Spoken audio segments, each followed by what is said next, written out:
This is the story of a fairy Maleficent, not the story you think you know, not the one that starts with a curse and ends with a dragon.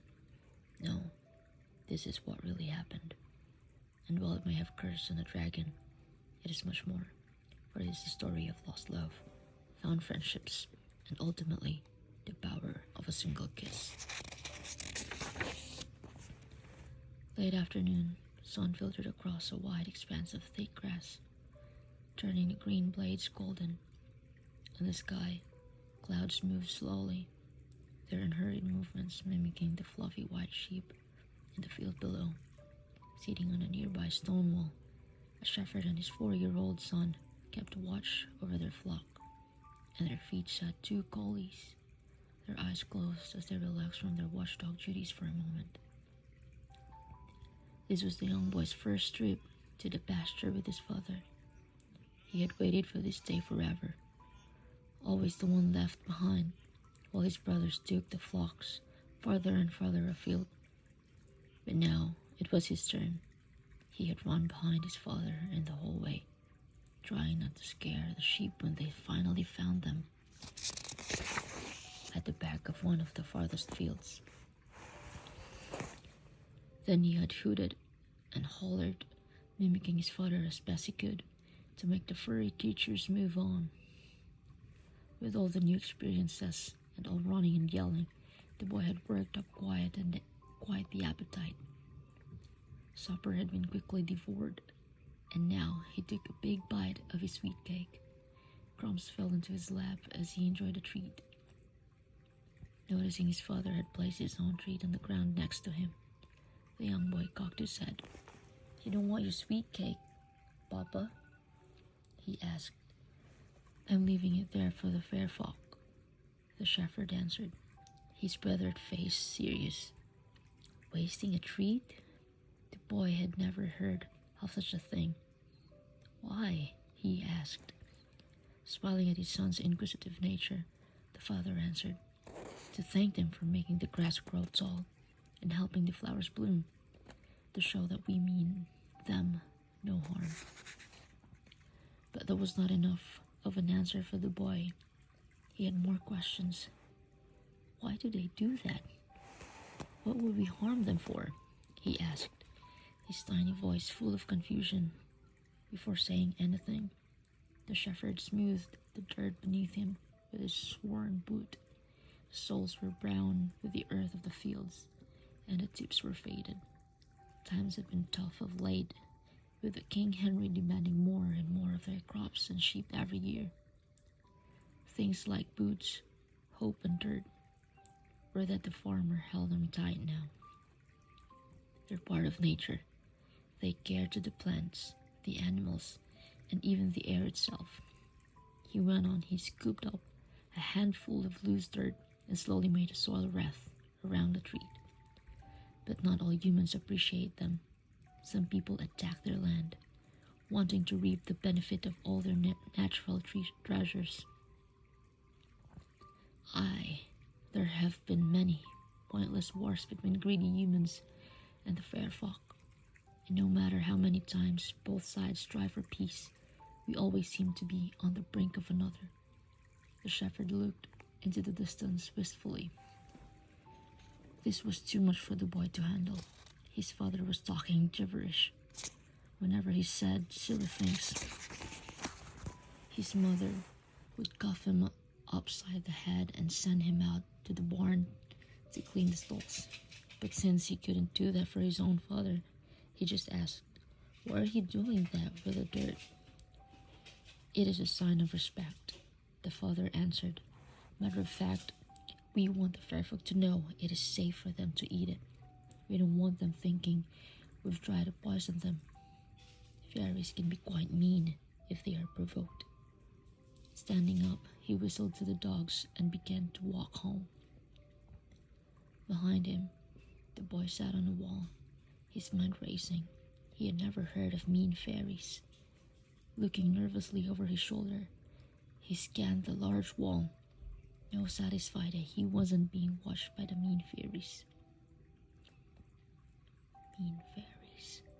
He jumped off the stones, Then, uttering a soft cry, he raced after his father. When he was safely by his father's side, the boy let out a relieved sigh. He began to look around the field, eager to catch sight of one of the fair folk. As they moved down the hill, hurling the sheep toward their farmhouse, which was just a spot in the distance, the young boy peered up at the sky and down at the ground. Spotting something green in a nearby flower, he stopped and pointed it out to his father. "Is that one of the fair folk?" he asked hopefully. The shepherd shook his head. "No," he answered. "That's a grasshopper." Pointing at another flower, the boy once again asked, "Is that the one?" Once again, the shepherd shook his head. "No, that's a dragonfly," he said, realizing that until he gave his son more information, there would be many more questions. The shepherd added, "Not all of the fair folk are small. Some are as big as we are. Some have wings, and some don't, but they all have pointy ears." Reaching up, the boy rubbed his own ears. His eyes grew wide. "Papa," he shouted, "I think I'm one." Stifling a chuckle, the shepherd stopped and turned toward his son. "Let me see those ears," he said, gently examining the boy's head. "No, not pointy." Then he turned his son around. "And no wings either. You're just a boy." The son smiled, relieved. Well, he wanted to see one of the magical creatures. He definitely didn't want to be one. Raising a finger, the shepherd pointed to the land that bordered his family's grazing fields. "If you were one of them," the boy's father went on, "you'd live in there. That's the moors, where the fairies live. That's what all the fuss is about." The boy's gaze followed his father's finger, and his eyes grew large. He had never seen the moors before. Their farmhouse was too far away, but he had heard his brothers talk about sheep wandering in and never returning. Even in the warm glow of afternoon light, the moors were covered in mist, hiding anything or anyone who walked upon them. They stretched out in both directions, with tall trees that twisted and turned toward the sky, concealing the land beyond. At the base of the trunks, cattails grew tall in the dappled sunshine, stretching out toward the human land as though they were curious. The little boy shivered. Turning his attention once more to the sheep, the shepherd resumed his walk down the hill behind them.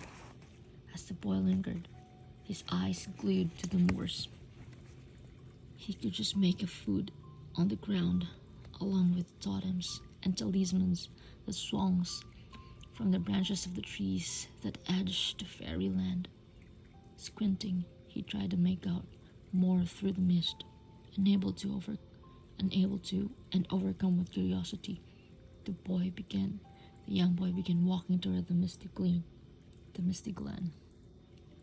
Moments later, he found himself at the edge of the moors, the mist clearing around him enough that he could make out the rocks and small shrubs that covered the ground. Kneeling down, he reached into his pocket and cautiously placed his half-eaten sweet cake on a rock. Impatiently, he grabbed a fistful of dirt and spattered it around the rock. He took a step back and waited. Nothing happened. The boy nudged the cake closer to the center of the rock. Still, nothing happened. Disappointed, the boy turned to go. The sun would be setting at any moment, and he needed to run. He needed to run home with his father. Suddenly, he heard a soft fluttering sound behind him.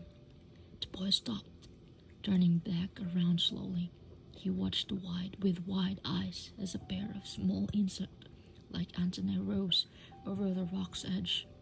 Quickly, the boy ducked behind the nearby stone, his heart racing and his breath coming in short gasps. The antennae quivered as if testing the air. A moment later, two tiny blue wings came into view, and then a brilliant blue fairy climbed onto the rock. Her skin was almost iridescent, like a dewdrop, and her colorful wings were mesmerizing as they fluttered behind her.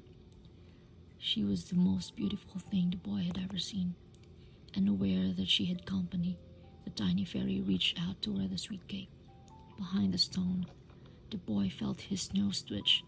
He wiggled it, trying to prevent the inevitable, but there was nothing he could do. He sneezed. Spinning around, the fairy locked eyes with the boy. For a moment, neither of them moved, each in awe of the other. But then there was a loud bark, and one of the goalies bounded over. Before the boy could say a word, the fairy flew off, leaving the sweet cake behind.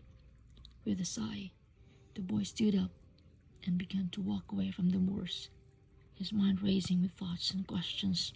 What kind of fairy had that been? Was she young or old? Was she nice or mean? Were there many more like her? And most important, where was she going?